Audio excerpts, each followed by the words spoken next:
संपन्न परिवार की बेटी बनी कोठे वाली, ऐसी है गंगूबाई काठियावाड़ी की दर्द भरी कहानी। गंगूबाई का जन्म 1939 में हुआ था और असली नाम गंगा हरजीवन दास था, जो गुजरात के काठियावाड़ में रहती थी। गंगूबाई का परिवार बड़ा ही संपन्न परिवार था, लेकिन गंगा के सपने कुछ और थे। गंगूबाई, जो पहले गंगा हरजीवन दास के नाम से जानी जाती थी, गंगा का परिवार धनाढ्य था। उसके पिताजी की एक दुकान थी। उस दुकान पर उनके पिताजी ने एक नया अकाउंटेंट रखा था। वो अकाउंटेंट बॉम्बे का रहने वाला था। अकाउंटेंट का नाम रमणीक लाल था। गंगा पढ़ाई में होशियार होने के साथ साथ अपने मन में एक सफल अभिनेत्री का सपना पाले हुए थी। उसे बस कैसे भी करके बॉम्बे जाना था और अपना सपना पूरा करना था। जैसे ही उसे ये पता चला कि उसके पिता ने एक नया बाबू रखा है और वो बॉम्बे भी रह चुका है, तो उसके मन में रमणीक लाल से दोस्ती करने का विचार आया। गंगा ने रमणीक से दोस्ती कर ली और धीरे धीरे यह दोस्ती प्यार में बदल गई। प्यार इतना हो गया कि दोनों ने शादी करने का फैसला कर लिया। जब गंगा ने अपने पिता को यह बात बताई कि वो और रमणीक दोनों आपस में बहुत प्यार करते हैं और शादी करना चाहते हैं, तो उनके पिताजी ने साफ शब्दों में मना कर दिया। लेकिन प्यार के आगे किसी की भी नहीं चली, तो पिता के शब्द भी कैसे चल सकते थे। दोनों ने भागकर शादी करने का फैसला कर लिया। काठियावाड़ जैसे छोटे से गांव की रहने वाली लड़की में पता नहीं इतनी हिम्मत कहाँ से आई कि वो भागकर शादी कर लेगी। लेकिन जो भी था, उसके मन में उसने रमणीक के साथ भागकर शादी कर ली और सीधा बॉम्बे को निकल गए। बॉम्बे, यही वो जगह जहाँ गंगा अपना सपना पूरा करने के लिए कब से आना चाहती थी, और वो शादी करके बॉम्बे में थी। उसे यकीन नहीं हो रहा था। गंगा को अपने पति का चेहरा धीरे धीरे साफ दिखाई देने लगा था, क्योंकि उनके बीच छोटी छोटी बातों पर झगड़ा होता रहता था। जब जेब में पैसे ना हो तो आदमी टूट जाता है, और वही रमणीक के साथ हो रहा था।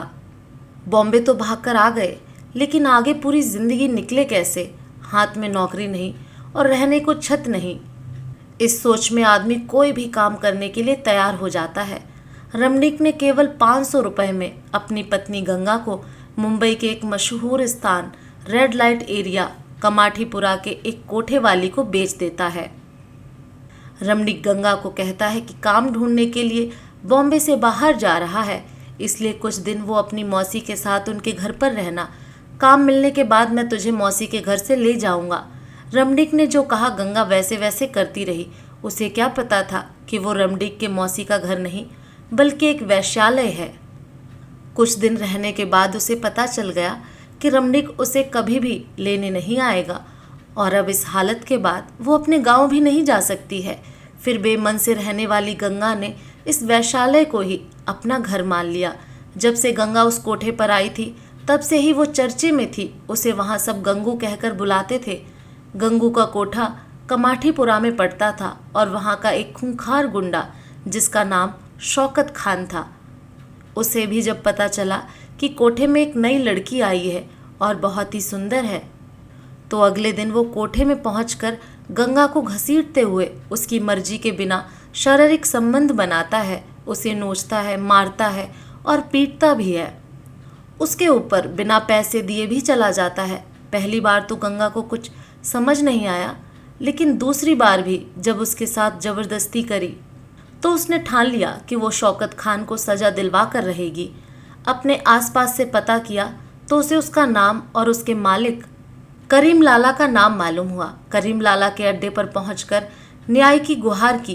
पहली बार किसी महिला ने करीम लाला से ऐसे बेखौफ होकर न्याय की मांग की थी। करीम लाला ने उसे आश्वासन दिया कि अगली बार शौकत आए तो मुझे बताना, मैं उसका इलाज कर दूंगा।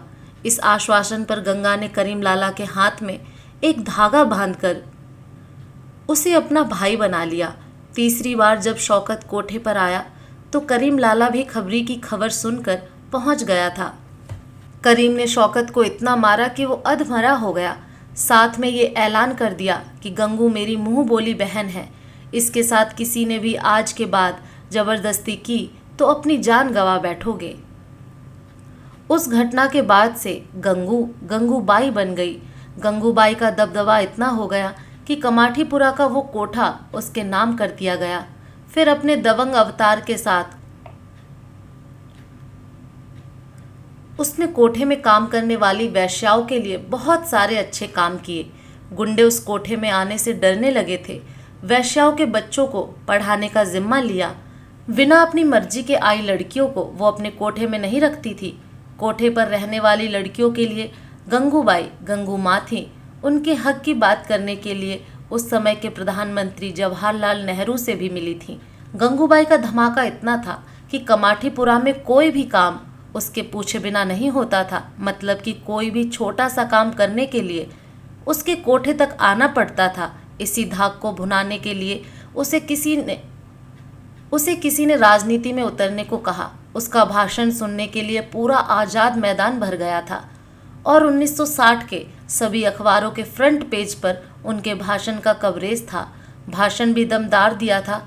उस भाषण से पूरा बॉम्बे थर्रा गया था। गंगूबाई की मृत्यु साधारण तरीके से ही हुई थी और जब इनकी मौत हुई थी तब पूरे भारत के कोठों में मातम छा गया था।